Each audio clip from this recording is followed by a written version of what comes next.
حضرت لقمان حکیم نے اپنے بیٹے کو کہا، 3 نصیحتیں تجھے کرنے لگا ہوں، یہ 3000 نصیحتوں کا خلاصہ ہے، اور ان میں بھی 2 کو یاد رکھنا، 1 کو بھول جانا۔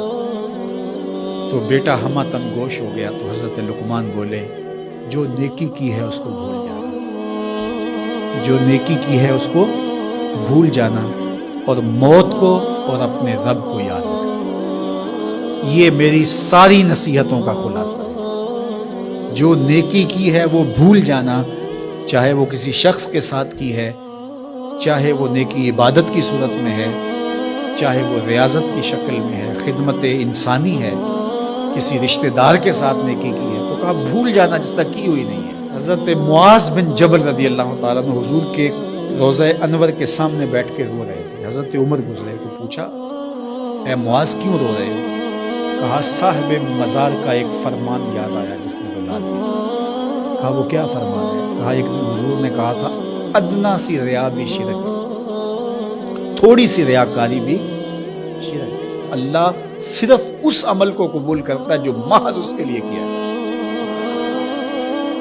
تو نیکی خالص اللہ کے لیے کریں گے تو قابل کو اللہ تعالیٰ غیرت والا ہے، وہ کسی اور کو اپنے ساتھ شریک ہونا پسند نہیں کرتا۔ تو جب بھی نیکی کرو، یہ ثلث دین ہے، انما الاعمال بالنیات۔ اس حدیث کو علماء نے کہا ہے 3 حصہ دین کا اس میں ہے کہ اعمال کا دار و مدار نیتوں پہ ہے۔ نیت کا خالص ہونا شرط ہے، ورنہ محنت بھی کی، سجدے بھی کیے، خیراتیں بھی کی، سب کچھ کیا، لیکن نامہ اعمال میں 0 کیتی کتری پئی خوب حکومت تے سکہ بنیا زردہ۔ تو ریاء سے بچنے کی تلقین کی گئی۔ حضرت لقمان حکیم نے کہا، جو نیکی کی ہے اس کو بھلا دینا، اللہ کو اور اپنی آخرت کو کبھی فراموش نہ کرنا۔ جب آخرت مستحضر رہتی ہے، ہر وقت بندہ خیال میں رہتا ہے کہ میں اللہ کے حضور پیش ہونا ہے، ایک میدان لگنا ہے، وہاں ترازو گڑے گا، اعمال تولے جائیں گے، تو خود بخود اپنا محاسبہ کرتا رہتا ہے۔ یہاں وہ کچہری خرید سکتا ہے، عدالتیں خریدی جا سکتی ہیں، تھانے یہاں بک جاتے ہیں، یہاں منصف بک جاتے ہیں، لیکن وہاں اللہ کی پولیس نہیں بکے گی، وہاں کے تفتیشی نہیں بکیں گے، وہاں کے تھانے، وہاں کی کچہریاں نہیں بکیں گی، وہاں ترازو پورا وزن تولے گا۔ یوم تبلی السرائر فما له من قوت ولا ناصر۔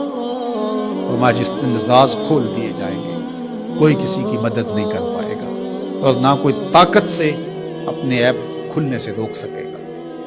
تو جب مستحضر ہوگا کہ میں اللہ کے حضور پیش ہونا ہے، ایک کچہری لگنی ہے، ایک عدالت لگنی ہے۔ آج مکار آدمی، جھوٹا آدمی، خائن آدمی، بد کردار آدمی بچ کے نکل جاتا ہے، عدالتوں کو چکمے دے جاتے ہیں لوگ، عدالتیں خرید لیتے ہیں، دھمکا لیتے ہیں، سب کچھ ہو جاتا ہے اس دنیا میں۔ طاقتور کی کوئی بات نہیں کرتا، کمزور پھٹے چڑھا دیے جاتے ہیں، لیکن ایک عدالت ایسی لگنے والی ہے جہاں انصاف ہوگا، جہاں عدل ہوگا۔ تو اس لیے کہا کبھی اس کو فراموش نہیں کرنا، اور دوسرا اپنے رب سے کبھی بھی غافل نہیں ہونا۔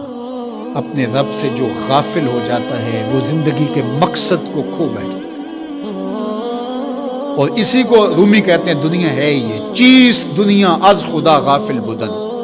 دنیا کیا ہے؟ کہا سونے چاندی ہیرے جواہرات کا نام دنیا نہیں ہے، خدا سے غافل ہو جانے کا نام دنیا ہے۔ تو اس لیے اللہ کے ذکر سے، اس کی یاد سے، اس سے کبھی بھی غافل نہیں ہونا چاہیے، اور اگر کوئی اس سے غافل ہو گیا تو سن لو، وَلَا تَكُونُوا كَالَّذِينَ نَسُوا اللَّهَ فَأَنسَاهُمْ أَنفُسَهُمْ أُولَٰئِكَ هُمُ الْفَاسِقُونَ۔ کہا ان لوگوں کی طرح نہ ہو جانا جو خدا سے غافل ہو گئے۔ تو جب وہ خدا سے غافل ہو گئے، اللہ نے انہیں ان کی ذاتوں سے بے خبر کر دیا۔ کسی نے کہا اقبال سے کہ تو نے خود ہی کا سبق کہاں سے لیا تھا؟ کہا قرآن کی اس آیت سے لیا تھا۔ اور یہ بات ذہن میں بٹھا لیں، اپنے لیے بھی اور اپنی اولادوں کی تباہ میں راسخ کریں جیسے بھی ہو سکے، کہ ایک چیز کو بھول جانا ہے، جو نیکی ہو گئی بھول گئے، اور اللہ کو بھی یاد رکھنا ہے اور آخرت کو بھی یاد رکھنا ہے۔ یہ چیز یاد رہ گئی تو سمجھ جاؤ خیر ہے، اور اگر یہ 2 چیزیں بھول گئی اور جو بھولنے کی چیز ہے وہ یاد رہی تو سمجھو ہم نے اپنا سب کچھ لٹا دیا.